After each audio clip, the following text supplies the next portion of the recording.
Hello everyone, welcome to my YouTube channel. Christmas അനുസ്മരണത്തോടനുബന്ധിച്ച് day 11 ഇന്ന് നമ്മൾ അനുസ്മരിക്കുന്ന Bible വചനം ഇതാണ്. Luke 2 versus 1-7. ലൂക്ക 2-ാം അധ്യായം 1 മുതൽ 7 വരെയുള്ള വാക്യങ്ങൾ. അക്കാലത്ത് ലോകമാസകലമുള്ള ജനങ്ങളുടെ പേര് എഴുതി ചേർക്കപ്പെടണമെന്ന് അഗസ്റ്റസ് സീസറിൽ നിന്ന് കൽപ്പന പുറപ്പെട്ടു.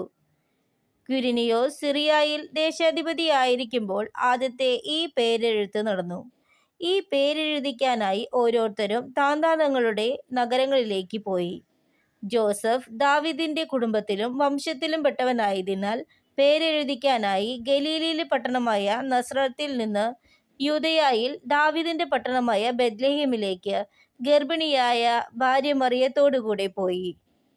അവിടെ ആയിരിക്കുമ്പോൾ അവൾക്ക് പ്രസവ സമയമടുത്തു. അവൾ തൻ്റെ കടിഞ്ഞൂൽ പുത്രനെ പ്രസവിച്ചു. അവനെ പിള്ളക്കച്ച പൊതിഞ്ഞ് പുൽത്തൊട്ടിയിൽ കിടത്തി. കാരണം സത്രത്തിൽ അവർക്ക് സ്ഥലം ലഭിച്ചില്ല. God works even though long journeys and difficult circumstances. Think about the journey to Bethlehem.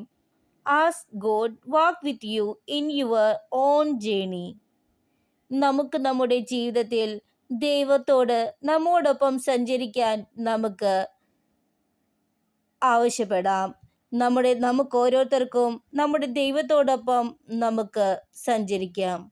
ദൈവം നമ്മുടെ കൂടെ എപ്പോഴും ഉണ്ടായിരിക്കും.